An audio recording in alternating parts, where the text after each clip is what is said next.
2024లో Tollywood success rate తక్కువే ఉన్నప్పటికీ hit అయిన సినిమాల వరకు బాక్సాఫీస్ వద్ద భారీ వసూలు రాబట్టాయి.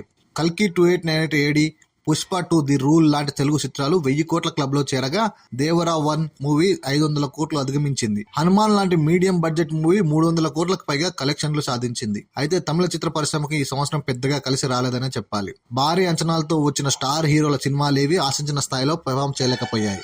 ఒక్కటంటే ఒక్క సినిమా కూడా కనీసం 500 కోట్ల మార్కును టచ్ చేయలేకపోయింది. తమిళ అగ్ర హీరో విజయ్ నటించిన ది గోట్ చిత్రం ప్రపంచవ్యాప్తంగా 456 కోట్ల గ్రాస్ వసూలు చేసినట్లు ట్రేడ్ వర్గాలు వెల్లడించాయి.